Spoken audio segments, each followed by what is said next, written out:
Good evening, I'm Nev Van Pelt and thank you for joining us. Thousands came out to support Our Kids Count's biggest annual fundraiser this weekend. The 2024 Ribfest was another big success, as organizers estimate around $40,000 was raised for the local charity. From the beginning of Ribfest right to the end, lines for Ribs Royale and Dinosaur Smokehouse didn't die off.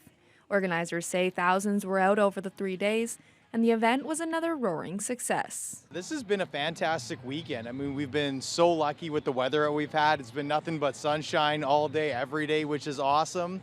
And just great crowds coming in down to the marina. It's been such a great new venue for Ribfest this year. Ribfest has become the largest annual fundraiser for local charity Our Kids Count, and Executive Director Jackie Knuff says this event is essential for their organization. We use all the money raised to support families in the community. So all the money goes directly back into the community, and we have a lot of programs around food security, parenting support. We do, counseling services, and families just come out and get the services that they need. Knuff estimated around $40,000 was raised through this year's Ribfest and says they are very grateful for the community's support. It's always amazing just to see how much Our Kids Count is supported by the community. So, we wouldn't be able to do an event like this without all of our community partners and all of the sponsors that, back us up. So it's just been awesome to see everyone come out, and young children to, seniors. This is an event for everybody. The event not only offered delicious barbecued ribs, but also had many other food venues, fun activities, and live entertainment. After spending the past several years on the CLE grounds, this was the first year Ribfest was hosted at Marina Park, and the new location was a big hit. People have loved it. Once, people were a little unsure. Change is always a little bit uneasy, but once they get here, we've heard so many compliments about how nice the space looks, about how much this looks more like a proper festival and Ribfest and all that. So we've been really, really thankful of the reply that we've gotten on that. Travis Sunudo says with such a positive response each year, they plan to host many more Ribfests in the years to come. The 2025 budget plan will be on the council agenda tomorrow night. City administration is recommending an increase to the tax levy of 3.8% before growth. That's a somewhat smaller increase than seen last year. Traditionally, tax levy increases are calculated both before and after growth, with growth in the tax base used to decrease rates for existing taxpayers.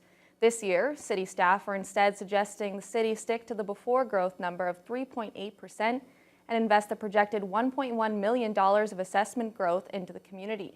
Nevertheless, the report acknowledges that sticking to a 3.8% increase when municipal costs are expected to go up by 6 to 8% will be challenging. The public is looking for status quo service levels in an ever-challenging financial environment. We know that with inflation, other cost increases, the budget could easily come in 6 to 7% as a tax levy increase. So we're not done with the 3.8. That's what's being proposed.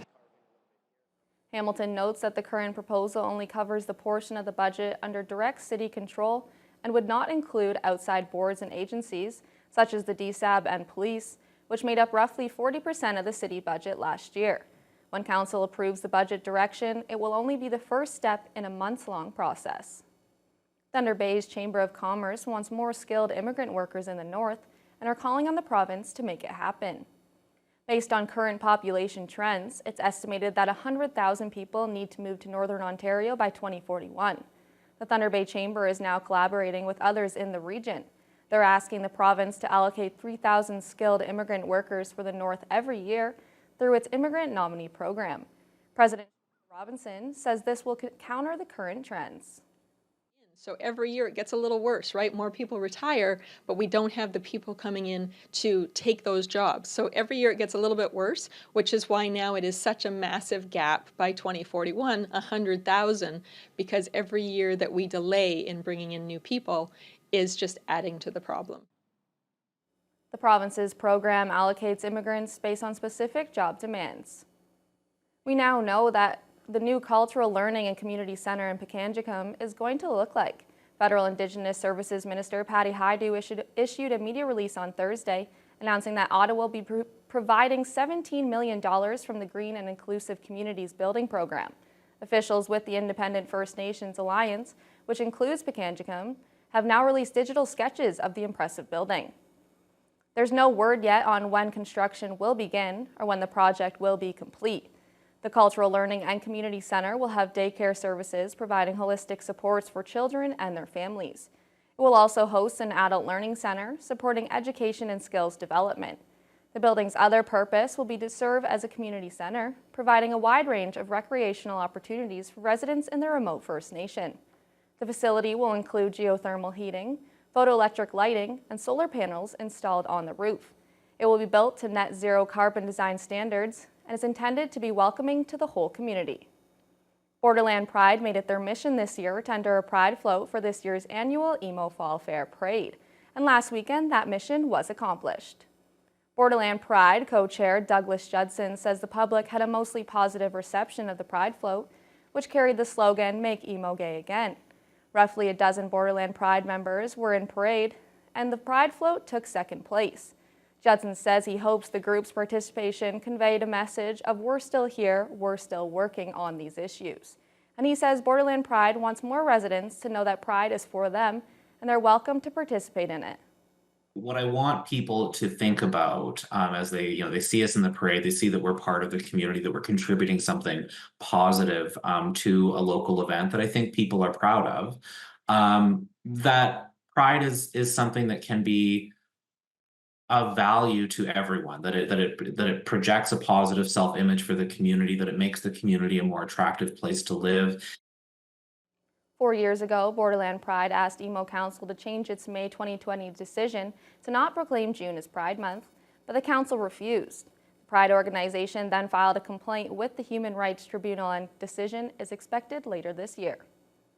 Students from Lakehead Public Schools' Reach Ahead program were gaining insight into the skilled trades this week. The teenagers were at the Carpenters Union Local 1669 facility, learning about how the trades are a viable career pathway. Jaden Billick has the story.